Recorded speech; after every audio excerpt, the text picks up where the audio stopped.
Again, thank you everyone for joining us this evening. My name is Charlene Margot, and I am co-founder of nonprofit The Parent Venture. We are delighted to have with us tonight Dr. Bonnie Halpern-Felsher, who will be talking with you about teen misconceptions around cannabis and vaping, what's new and what's not. Welcome, Bonnie. Thank you so much, Charlene and Bev, and thank you everyone for being here. I'm going to go ahead and share my screen. Well, welcome everyone. Excited to be here, and I'm going to jump right in because we have a lot to cover and not a lot of time. We will have a couple of what I jokingly call pop quizzes, where I would love for you to enter some information in the chat and give your opinions. And please do put into the Q&A section any questions that you have. So just want to give a quick shout out to my lab. I will not go through everyone's names, but just I'm really, really fortunate to be supported by a wonderful group of educators, researchers, public health lawyers, and so on. And everything that you're going to see tonight not only comes from my lab, but our Youth Action Board. This is a group of, not all everyone's pictured here, 35 adolescents who are from California and across the country, diverse group of young people who really teach us about the issues that teens are facing today so that we can better help and bring that information back to you. And then I always like to give a shout out to our funders and donors. All right. So I'm going to kind of do this in a myth and then Mythbusters way. So you're going to see where I have some statements that a lot of people think or maybe stating, and then I will proceed to give you the science behind answering that myth. So the first is to start with vaping and cannabis products are all the same. Well, that is certainly not true. And I will also say that most of what I'm going to talk about is cannabis, but I'm going to sprinkle in nicotine e-cigarettes as well. So you're seeing here a bunch of different e-cigarette or vaping products that are products for nicotine vaping. And you'll see that they're not all the same. You have these early cigalikes that look like cigarettes. Teens weren't using these. They didn't have a lot of the good flavors and they didn't have a lot of nicotine, but they look like a cigarette. Teens didn't want to use them. Then we move on to these vape pens and mods, if you can see my cursor moving. And those are the products that started being used more by teens, have that big plume of aerosol that came up. But it was hard to hide those from parents. Schools started calling me and saying, I've got students who are plugging their something into the wall. What is it? I don't understand what's going on. Parents calling to say, I've seen this huge plume, but it's not smoke. What is it? But then came on the market Juul. You may have heard of Juul. In fair disclosures, I am one of the expert scientists in some of the litigation against Juul that is going on right now. Juul came on the market in 2015 and really took us by surprise, and is very small. And I'll show you some how small it is, but very small, easy for young people to hide, and did not have that big plume of aerosol or smoke that came out of it. Then we had Puff Bar and Sorin and Flume. And now what we have, oh, sorry, I thought I had another picture of that, but all kinds of products that have come on the market that are really overwhelming us right now with all the different products that are on the market. So let's now talk about some of the cannabis products that young people are using. And you'll also see here that products are not all the same. So when we talk about cannabis, I'm going to use the term cannabis. I mean weed, pot, marijuana, Mary Jane's, 420s, you name it. There are different types of cannabis products that our young people are using today, and they are not all the same. One is you can smoke or inhale, so combust, so you burn and combust products. We've got your standard one on the top left, which is your joint. This is cannabis flower in a thin paper that's made from cigarettes. You have the middle one, which is a blunt. And not a lot of people know what blunts are, so I want to make sure that you do. This is pretty common amongst teens, particularly urban teens. It is a cannabis flower that's in a cigar leaf. This one's really important to know. What happens is either teens buy a cigar leaf and then roll the cannabis flower in there, or they buy a cigar, remove the tobacco, and then add in the cannabis. And what's happening with this is teens are getting a double whammy of the THC, the psychoactive and addictive component in cannabis, as well as the nicotine. And a lot of times teens don't realize that they're using both. Now, you can recently buy nicotine-free cigar paper, but we don't think that's happening very often. So what we're really seeing is teens getting this double addiction going on. Then you have spliff, which is what you see at the bottom, which is a part tobacco, part cannabis in a cigarette paper. So anything that you smoke or inhale, it certainly goes through the blood, your lungs, into your brain, and it takes about 5 to 10 seconds to feel the effect, the high. And the high can last about 30 minutes to several hours, depending on the size, the age of the person, and the metabolism, and so on. And the amount of THC really depends on the flower that is used. Now, you can vape your THC, and this is another form that young people are using fairly often. And this also takes about 5 to 10 seconds to feel the effect. The high also lasts about 30 minutes to several hours. And again, the THC concentration depends on what oil or wax you put in. But these are not harmless. A lot of people think, oh, I'm just vaping or aerosolizing. It's not a big deal because I'm not burning it. But just the chemicals that are in the vapes themselves are harmful. And we'll talk more about the chemicals and the harms to your body in a few minutes. So we also have pipes and bongs. These have been around since we were kids, since our parents and grandparents were around. Basically, the cannabis flower is burned, and then the smoke is inhaled, or a bong, the flower is burned, and then the smoke is cooled and then inhaled. Similar effects that what we're seeing with the other inhaled products. Another cannabis product I want to pause on is dabbing. This is one that's making us very nervous.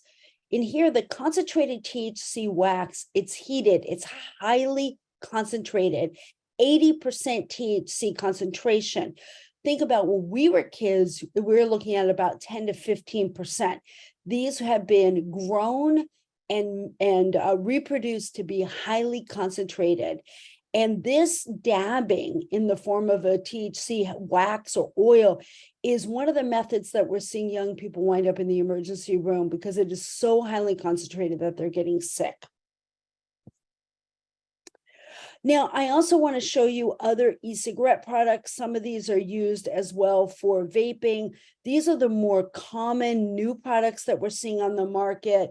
Elf Bar is very popular right now with young people. And then a lot of other products that you will see here. Flume is very popular. And then these that are more glass are probably cannabis, but can also be nicotine as well. Those are inhaled. You can also have sprays, tincture, capsules. These are ones that you more rub on yourself. These teens aren't using very often. They're more often CBD, but they can still be THC as well. And it takes about 15 minutes to 2 hours to feel the effects. It's not as immediate as your inhaled. And the high typically lasts for a few hours. Now, these products are not regulated because they tend to be more like supplementals, like vitamins. And so we really don't know what is in these cannabis products. And that's true of most cannabis products. And then finally, I want to pause also on edibles. Edibles are really popular with teenagers right now. You're looking at your infused food and drinks, your brownies, your cookies, and so on. These take 20 minutes to 2 hours to feel the effect. The high can last for many hours. So why are we concerned? It's really easy to overconsume. So I always think about chocolate chip cookies, for example.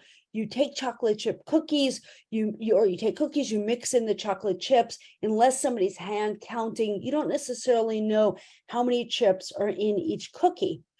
Well, that's similar to what's happening with edible cannabis. You don't know if one cookie or one brownie or one bite of it has a few chocolate chips, in this case THC, or a whole bunch. So each bite, each morsel, each serving has different amounts of THC, and that's very hard to regulate and to know how much you're getting in there. Plus, typically a serving is like, think of the Hershey chocolate bar. Typically a serving for cannabis is 1 square of the bar or 2 squares. Well, if you're a teenager and you don't feel the effects for 20 minutes or a couple hours, you might think, I'm going to have more. I'm going to have more. I'm going to have more. By the time you feel the effects, you've had so much of the THC in your body that you get sick. This is the other product that's landing our young people in the emergency room.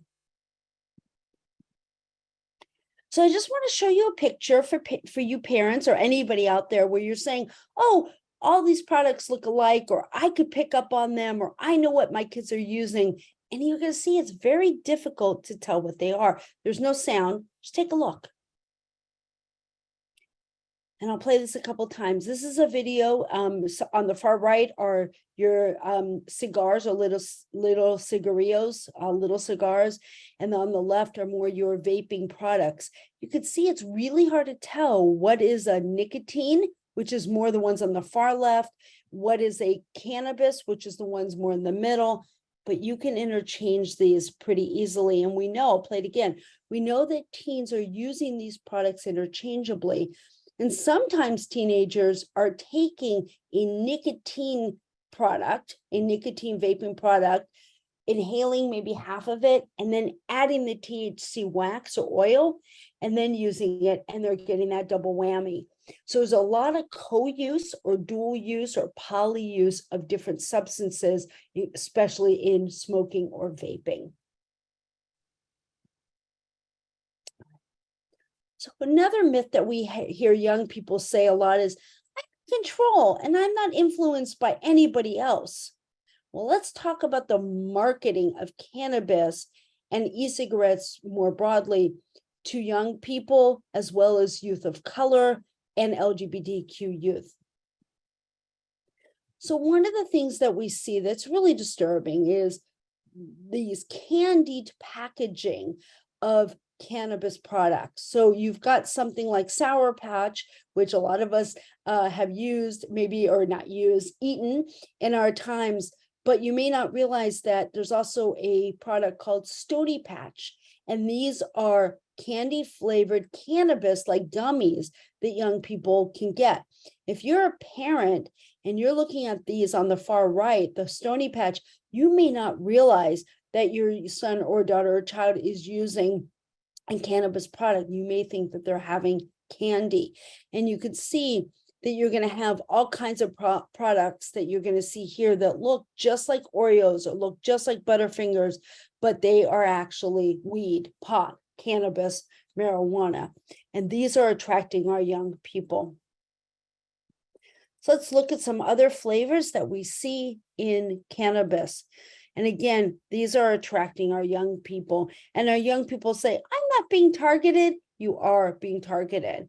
And, you know, something like the potato chips on the far right here, the pot chips, you know, again, somebody may think, oh, I'm just going to have a few. Think about the last time you said you were just going to have 2 or 3 potato chips and you wind up eating the whole bag. That happens with young people and adults too, with cannabis chips, and they become sick and wind up in the emergency room.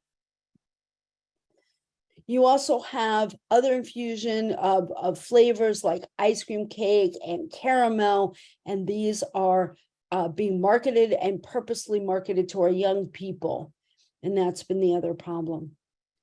Then we see some targeting of LGBTQ. So sprinkle some color into your life, or plus pride. And these are all cannabis products and cannabis marketing to LGBTQ people of youth or adults, but really very targeted marketing. And then a lot, and I could probably show you 100 pictures of each of these categories. I'm obviously not going to do that in the interest of time, but we see also that people of color are being targeted. Yes, what you're seeing is a joint, but if you look at what is in this guy's hands, it is a Game Boy or a game panel. And the idea of, you know, go ahead and vape or smoke your cannabis while you're playing your games. This is targeting people of color and gamers and young people.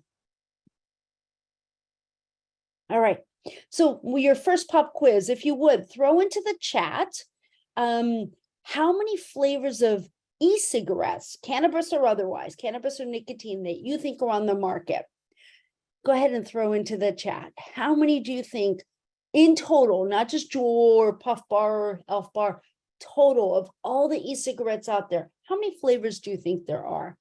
All right, we've got some ideas coming in. And if you've heard me talk, you cannot play. 300, 1,000, 200, 100, 15,000. Somebody's heard my talk. All right. I love it. All right, keep it coming for another second. 20,000. You're getting pretty close. All right, let me just show you a few of the flavors of the e-cigarettes that are on the market.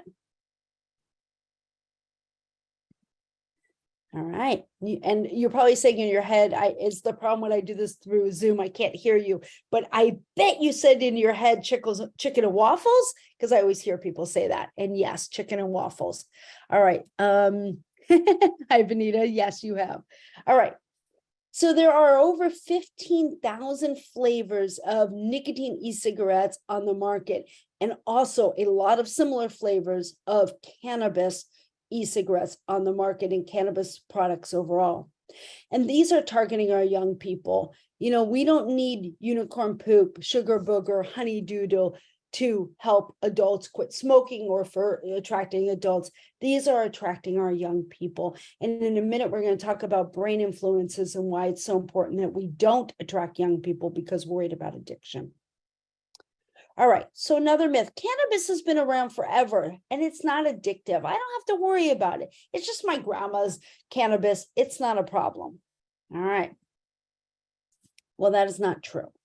I'm going to talk about the THC levels, and then in a few minutes we'll talk about the brain. But THC levels, today's cannabis is not our grandma's cannabis.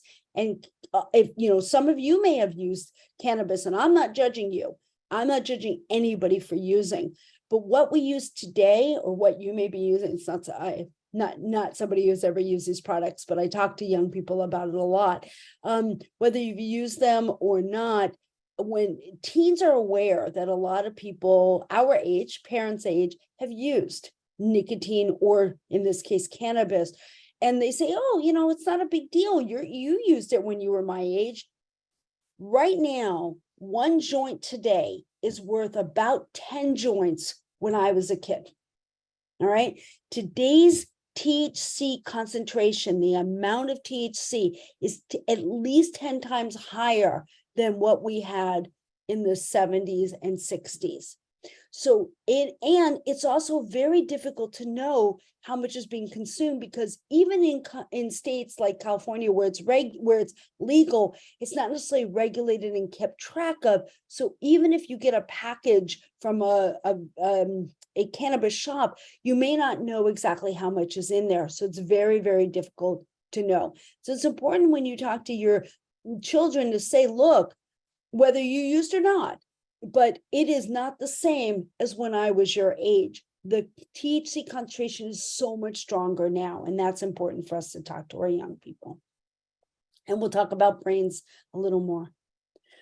So young people often say, and even adults will say, well, cannabis is harmless, and vaping it or vaping anything is harmless, or certainly less harmful than cigarette smoking. All right. Well, that's not the case. Let's talk about the health effects, particularly of cannabis. And to be honest, the health effects of cannabis and tobacco are not that different. All right.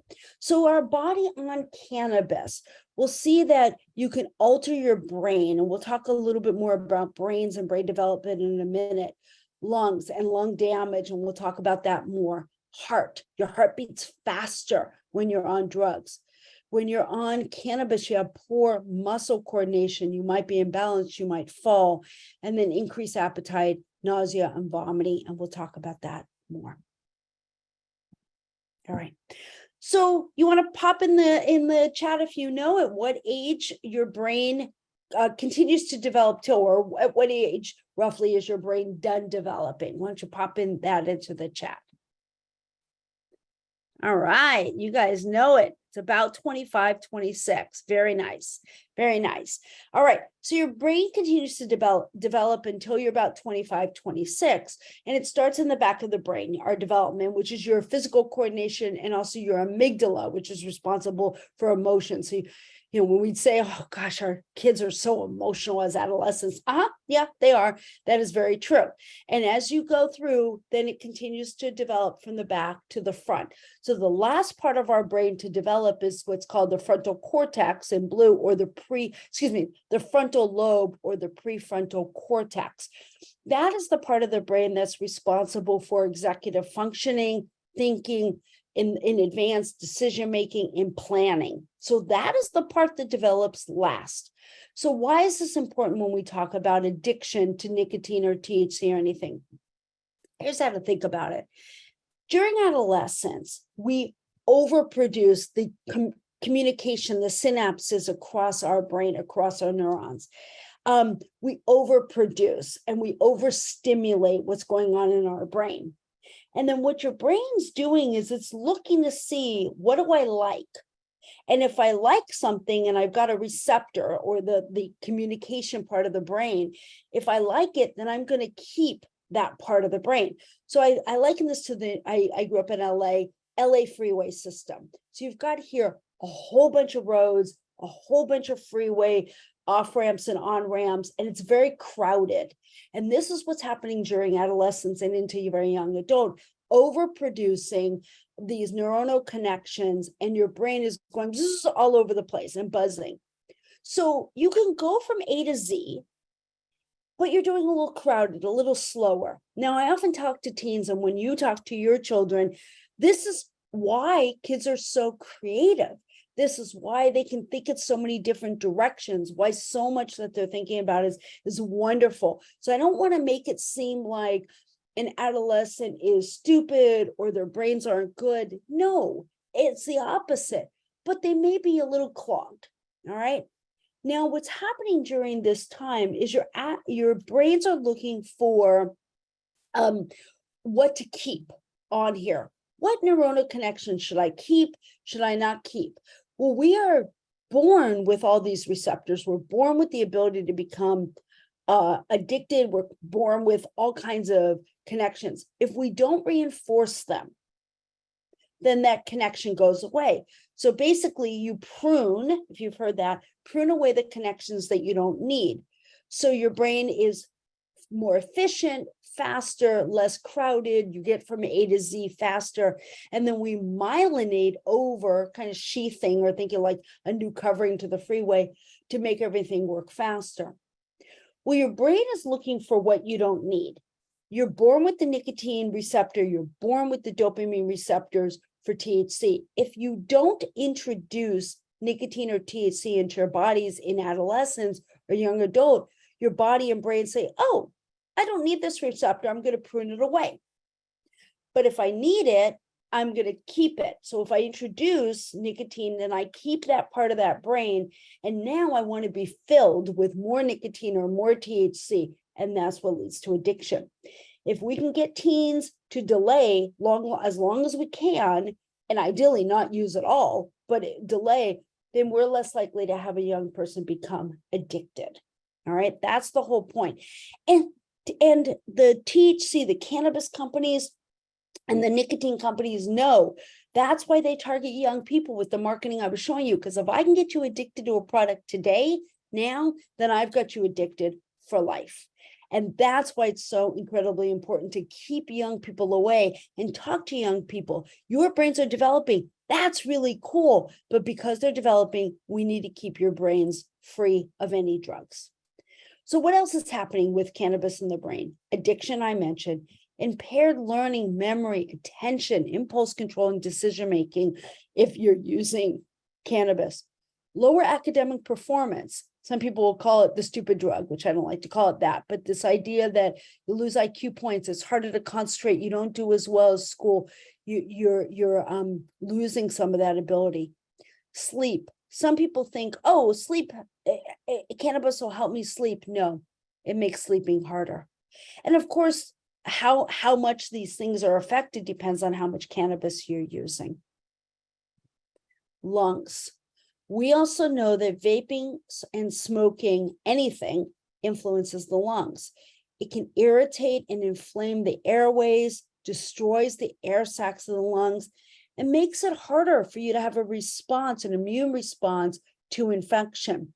I actually know several surgeons who work with teenagers who will not perform surgery on a teenager who is smoking or vaping, not just smoking, because of the immune response and all these things that are going on in the lungs and in the body, that they're worried that they will not have a good outcome with voluntary surgery.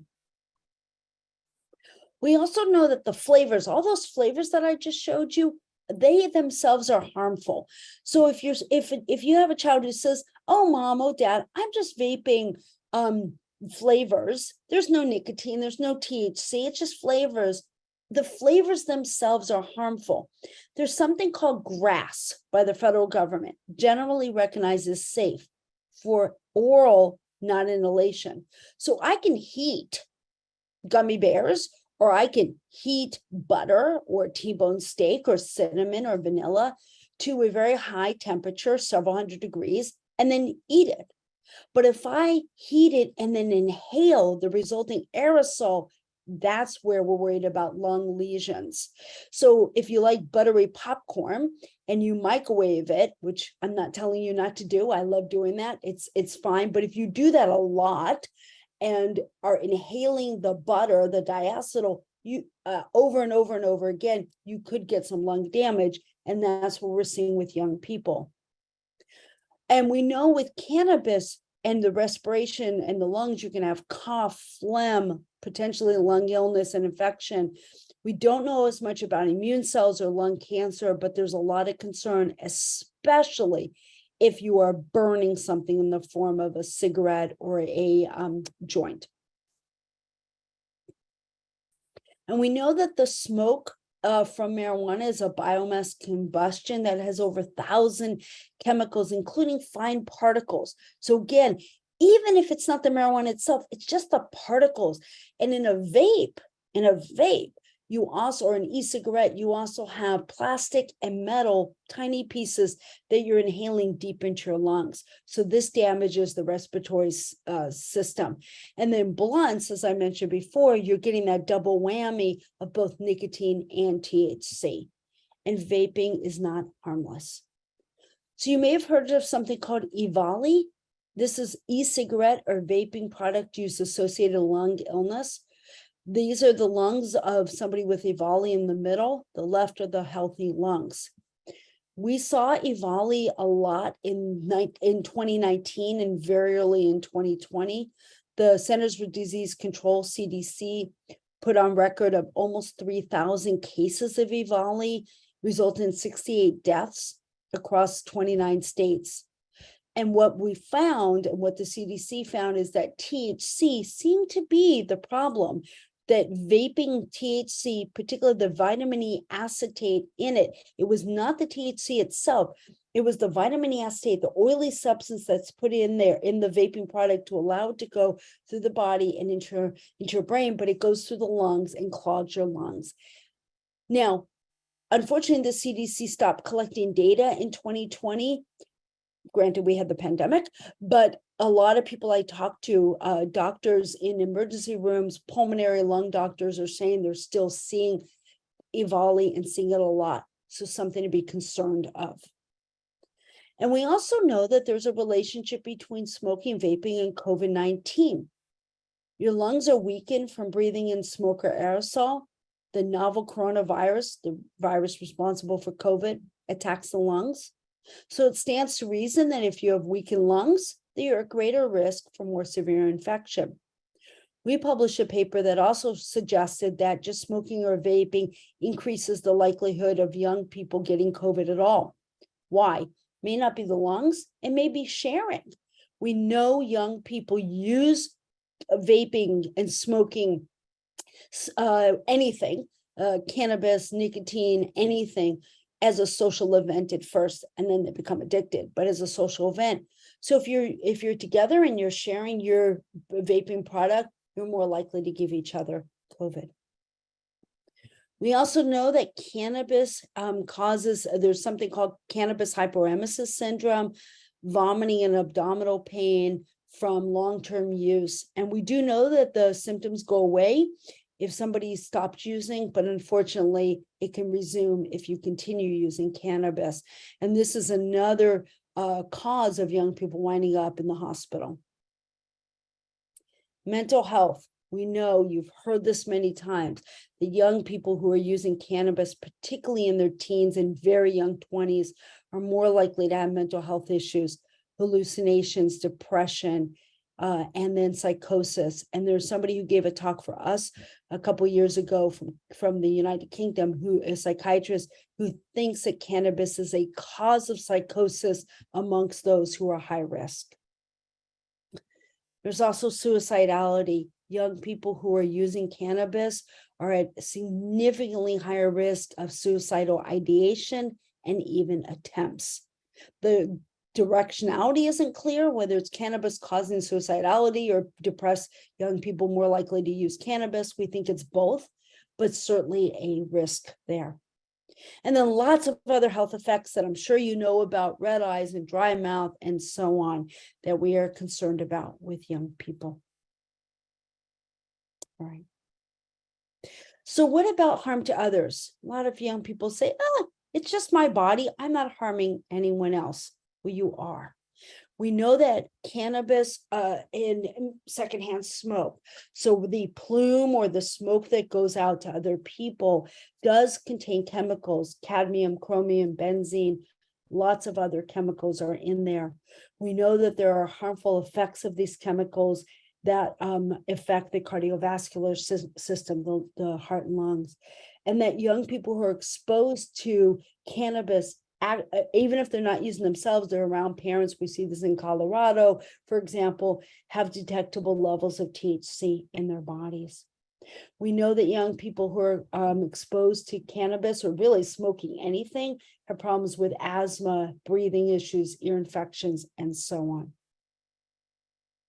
And we know that a study showed that about half of the children of parents in Colorado had evidence of marijuana exposure in their bodies because their parents were using. And if you're pregnant, yes, it's not just cigarette smoking, cannabis smoking can hurt the fetus as well.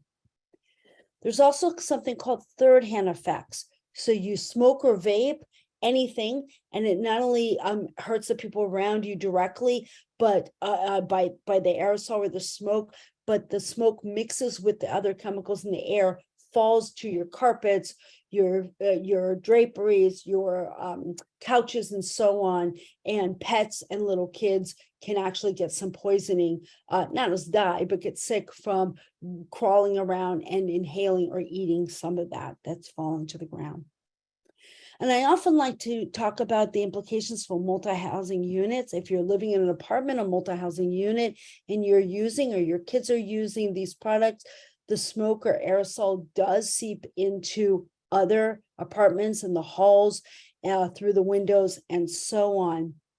And I consider this to be a social justice issue because we do know that people of color, young people, low-income people, and young adults are more likely to be exposed to marijuana, secondhand smoke, because they're more likely to reside in multi-unit housing. So we really need to think about that with smoke-free laws to include cannabis, because not only are we affecting ourselves and other people, but particularly those from diverse populations. So the bottom line here is smoke, whether it's from our fires in California, whether it's from cigarette smoking or cannabis smoking or vaping. Smoke is smoke, and it is harmful to our lungs and people around us. All right, cannabis and vapes are hard to get, easy to hide, and well regulated. This is actually not a myth. Unfortunately, this one is true, that it's not true that they're hard to get. It is true that they're easy to hide and they're not well regulated.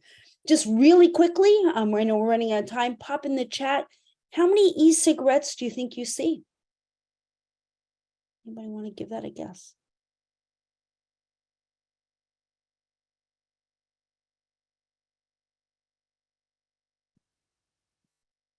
All right, see, ooh, a lot of numbers, 28. All right, you ready? I'm going to go ahead and play the game here. So you've got 1, 2, 3, 4, 5, 6, 7, 8, 9. 9. So you can see this is the latest elf bar that young people are using a lot. And it's next to a peach mango that's just a lotion. So you can see the vape pens that are in with the pen holder. You can see another vaping product here next to a highlighter.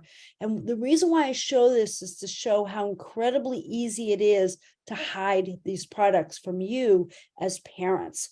And so going through backpacks, looking at your kids, looking in the laundry, I hear from a lot of parents who will say, oh, the only reason why I noticed that my son or daughter was using was because I found it in the laundry. All right, another pop quiz. What's the legal age to purchase tobacco and cannabis in California and in the US? Go ahead and pop in all those answers. What's the legal age?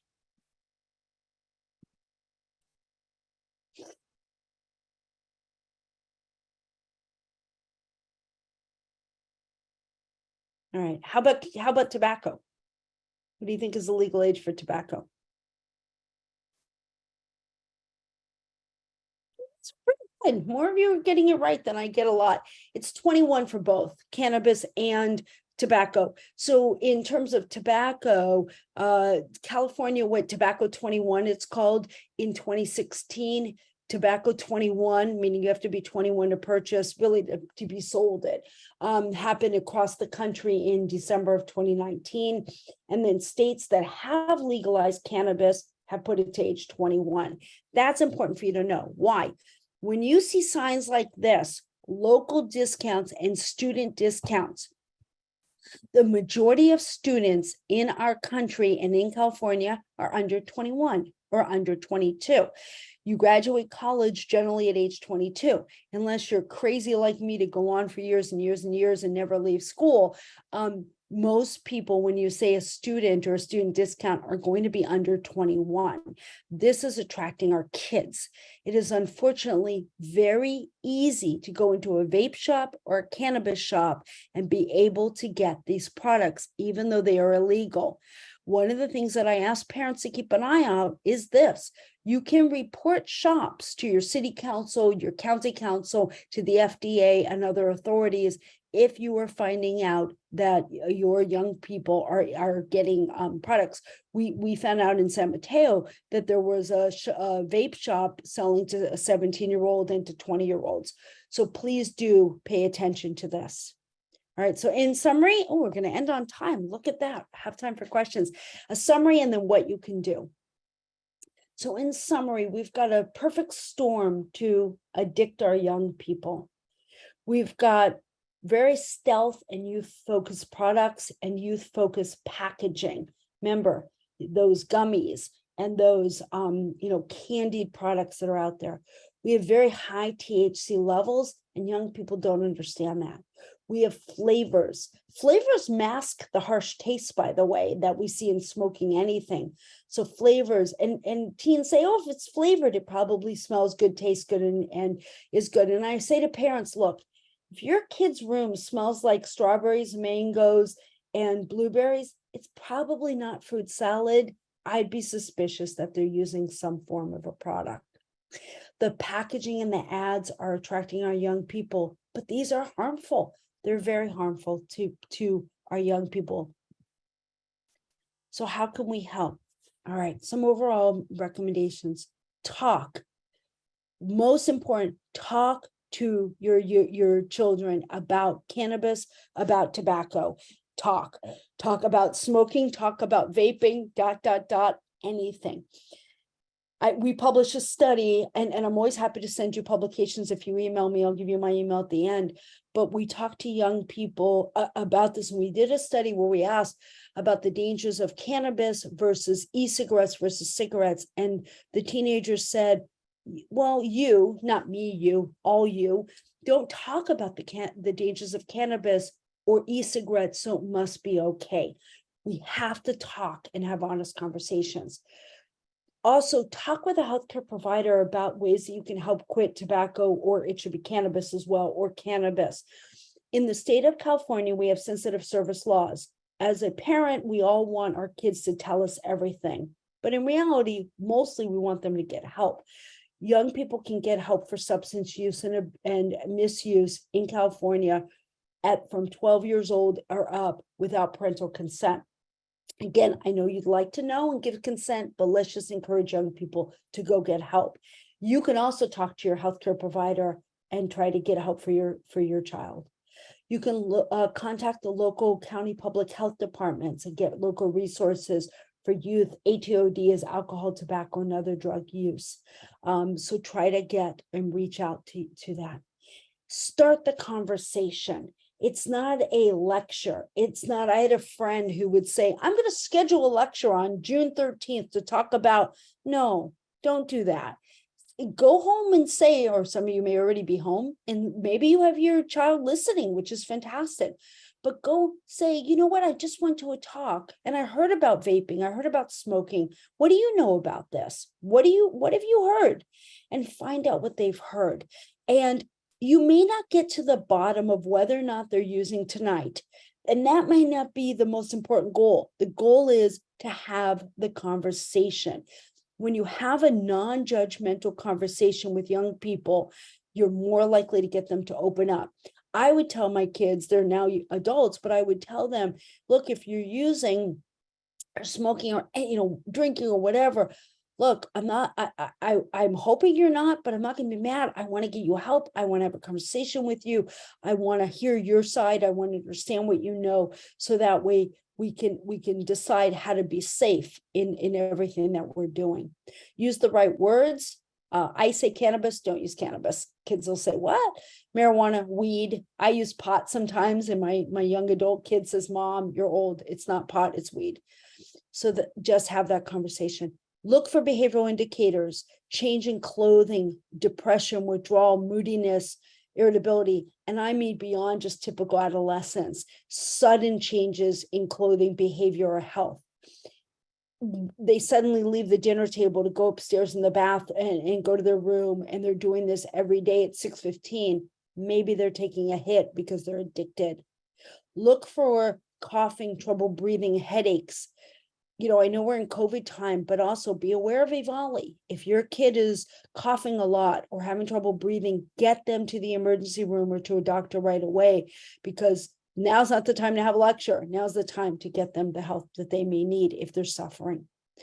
We have lots of resources. I think Bev already put them into the chat, but lots of resources for you. They're all free. Some of you already use these, completely free, online. Lots of information that you can use to be able to talk to your children about these products. All kinds of free tools that we have for you. And feel free to follow us on social media. We push out all kinds of advocacy opportunities for parents, all kinds of other information for you, and updates on our curriculum. So please keep an eye. And there is my email, and I am happy, went a couple of minutes over, but happy to answer any questions. Well, thank you, Bonnie Halpern-Felsher. That was incredible. I think that was the clearest talk about cannabis myths, what we need to know, that I've ever heard. Fantastic. We have a school board member on with us, Bonnie, and she's asking, what are the best ways to educate our young people about this? Do you know of any school districts or communities taking a strong approach to educating about the dangers of cannabis? Absolutely. So I do know school districts are actually using our curriculum, and I get it. I'm not selling it. It's completely free. We don't charge for anything. But we have a cannabis curriculum, and it's 5 lessons, and it goes brain, body, the environment, and your community, because we know young people care about the community. They care about climate change. They care about the environment. So going through that with them, and then a whole piece on stress and coping, because to be honest, I didn't get into this in the interest of time, but young people, in case you haven't noticed, are pretty stressed out right now. And they turn to drugs when they're stressed out, all kinds.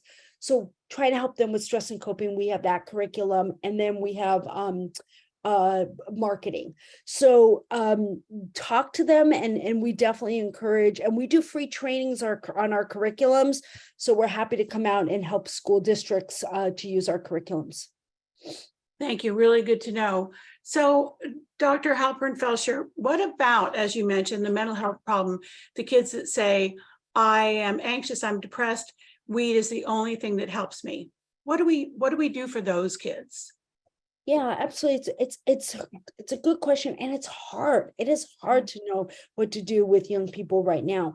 But what we need to do is try to explain to young people, first of all, if they're heavily addicted, honestly, a lot of what we say isn't going to help. They need more specific help to get off of that product. So going to a doctor, getting, if it's nicotine, getting them potentially nicotine replacement therapy. If it's cannabis, then for nicotine too, cognitive behavioral therapy, group therapy. Sometimes they might need to be admitted if they're really to hospital for a few days if they're really using. So when we're talking about very addicting young people, just talking is not going to help. Often you're going to need to have some more resources. But if they're dabbling, if they're using, if they're experimenting, or if you're worried that they're at risk for using, have an honest conversation. And what I say is, look, kids don't care about what's going to happen to them in 30 years or 100 years. They care about what's going to happen today. So I often say, look, if you vape or smoke, you play sports, you play basketball or whatever, it's going to make it harder, and you're not going to help your team as well.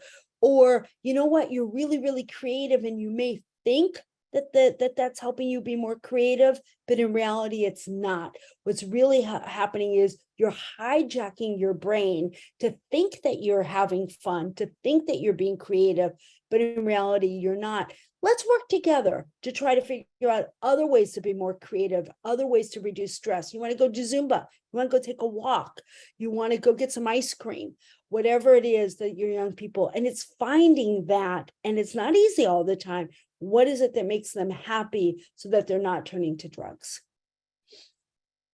So Bonnie, what about the kids that say, I only smoke on the weekends, so I'm okay? Like, I can control it. I'm only doing it on the weekends just to relax. What do we say to those kids? Yeah. So believe it or not, if you are a young person or anybody who uses every Saturday, you're actually addicted. I was actually talking to my adolescent medicine doctor friend about this just yesterday, and he said, yep, every Saturday, because your brain is cued into using it all the time. Think about, if you're somebody who on a weekend, goes to, takes a walk, and you're used to going to Starbucks at the end of the walk. I'm not saying you're addicted, but you've got that habit, you've got that formulation that's going. Well, think about how that might change your brain as an adolescent. That's what's happening. So if you are a teen who goes every Saturday to a party and every Saturday uses, you are probably addicted. You do it, very, very important. And Charlene, thanks for the cue on that, by accident or on purpose, but you do not need to use daily to be addicted to anything. You can use every other day, every few days, every Saturday at 6, every Sunday at 2, and you are still addicted. So that's why it's really important. And it's really easy for young people to say, oh, I'm only using once in a while, I'm fine and I'm in control. No, you're not necessarily. All right. Great answer. Thank you. Because for years and years, that's what we heard from the kids. It's natural. It can't be addictive. Right. But all of your research is saying that's just not true, is it? No, you definitely can become addicted. And in fact, I think the number is 1 in 6 teenagers who are using cannabis are addicted to it. 1 in 6? 1 in 6. Well, that's a big number. Okay, Yeah. We have a couple of practical questions that I think are interesting. Here's one. Is 21 the minimum purchase age for active military across the US? It's a really good question. I'm not, it actually came up just last week. I give these talks a lot. It came up and I'm not sure, but I think the US military switched recently from 18 to 21, but I'm not 100% sure. I can look into that. Okay. How about this parent asks, do you have any comments on fentanyl finding its way into weed products? Yeah, my comment is terrifying. Yeah. It's really terrifying. So we have a brand new curriculum that we just took over called Safety First. It is a harm reduction curriculum. It is not for solely prevention. It is for intervening with young people who are using. If you have a child or a student who is using on a regular basis, and most important is to keep them safe, there are ways to do that, to teach them how to do fentanyl strips, to have them test a little bit of it at a time. So go to that curriculum, it's in there, but we all need to be having conversations with young people about fentanyl and saying it right now could be in anything. And I now carry naloxone with me, Narcan, that changes the, counters the overdose of fentanyl. I suggest that schools start carrying this, teachers, parents, and what I learned recently is the Good Samaritan laws. So you can't get in trouble for calling the police or calling 911. Tell that to your kids. Tell your kids, if you are with friends, I don't care if you have drugs on you or not, and a kid passes out, roll them on their side so they don't aspirate, they don't throw up and swallow it and choke. Roll them on their side and call 911. And if they're unresponsive, you can use naloxone in their nose, like I do with my allergy medicine, and it will not hurt them if they are not on fentanyl or an opioid. It just will do nothing to them. Call 911 and give that dose to them. So you think in addition to schools, parents should have this in their medicine cabinet? I would Just in case. carry it on, and because my kids are older, but I actually just gave it to my kids to hold, because in case they're at a party. I do, and that's not I'm saying that as a not a licensed person. I'm saying that it's just a recommendation of just good harm reduction and keeping kids safe. Okay, I know, for example, that the Sequoia Union High School District has gone all in purchasing Narcan for schools, and they've been doing trainings for educators. And we think that's great, but I think we need to keep doing more of it. We do. We really do need to keep doing more. Narcan, I just seen that it has just been approved for over-the-counter sales. So I think it's next month. You should just be able to go into a drugstore and get it. In the meantime, you can get it from, you can email me. I know somebody who gave it to us. We did a training, or you can probably get it from a healthcare provider to write it and say, I'm a parent of somebody who gets me nervous. Kid I'm worried is using. Mm-hmm. Mm-hmm. I mean, I know that there's fentanyl test strips that the bars are keeping, and I think we just have to start to normalize some of these things. We do. I think it's a great point, Charlene. We have to normalize safety. Yeah. Right now, we're trying to normalize don't use. We know just say no doesn't work. And yes, obviously, I prefer young people are not using in the first place, of course, but we know some are. So let's keep those safe, keep them out of the hospital, keep them alive, and then let's get them into rehab. But yelling at your kid for using when they're laying on the ground, and I'm sorry, I don't mean to scare you. That's not my point. But it's a point of let's balance better. Okay. Here's a question I haven't heard, but you will know. Parent asks, what can you say about new products like Delta 8 that are created from hemp and sold in gas stations and 7-Elevens? We just had a talk on that last week. I was at USC and we we're talking about it. We don't know enough about it yet. We don't. We're just learning that. Delta 9 is your standard THC, high potency. Delta 8, we're learning more about it and not 100% sure what hemp is and doing to our bodies. And there's also synthetic products are going on. So I don't have a lot of information on it to be able to tell you, but I'm hoping to soon. Okay, here's a parent who hits on the question that's really the elephant in the room. She says, it's very confusing for kids and parents because it's dangerous but legal. Parents need a lot of education. Then they say we're too old. This is a tough thing to live in a state where cannabis is legal. It's really hard. And if you look at our curriculum, we balance that really carefully, but because it was very hard and we are swimming uphill on this one. So what I suggest is you tell young people, look, it was legalized for a few different reasons. You could talk about social justice, that people of color were getting arrested and jailed for it disproportionately compared to other groups. You can talk about that, and you could say, but it is legal for 21 and up. Yeah. And I know that's also confusing because your brains continue to develop till 25. Try making any law to 25 other than what insurance companies do.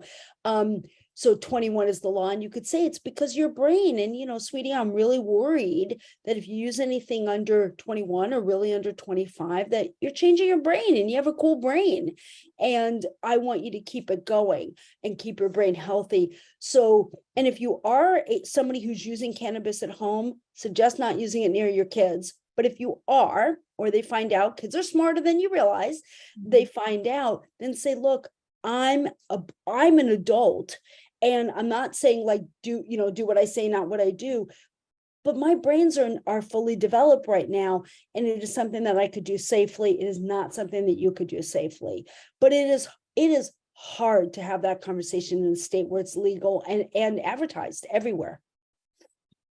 So again, Dr. Halpern-Felsher, I know you to be a very positive person. In the minute that we have left, for parents who may be feeling just overwhelmed, what final words would you like to leave us with?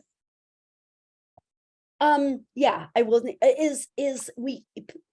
Kids listen to you. I know you think that they don't listen to you, but they do. Have the conversation, but have an open conversation with your kids, not a lecture. I went to take a look at our curriculum and say, hey, let's look at this together, and allow your kids to have the conversation to you and teach you, and then respond. You may have to have several conversations, but be there for your kids. You were there when they were deciding between an apple and a cookie. Be there now when they're deciding between a lace cookie and something else. And stay up to date, talk to them a lot, and then know that there are resources available for you as well as for your kids. And we're there for you as much as we can be. Thank you so much, Dr. Bonnie Halpern-Felsher. This is an incredible presentation, one that I know everybody online is going to want to watch again and share with their partners and their kids. And I think this is all stuff that the kids should hear, right, Bonnie? There's nothing we talked about tonight that you wouldn't say to a 16-year-old. Absolutely nothing I would not say to a kid of any age, to be honest. Okay. Absolutely. So do have these conversations. All right. Well, again, thank you, everybody. Thank you for being with us tonight. And special thanks to Bonnie Halpern-Felsher for this brilliant talk. You've changed a lot of hearts and minds tonight, and we're just going to learn more and do better. Thank you, everybody. Take care. And we hope to see you again soon.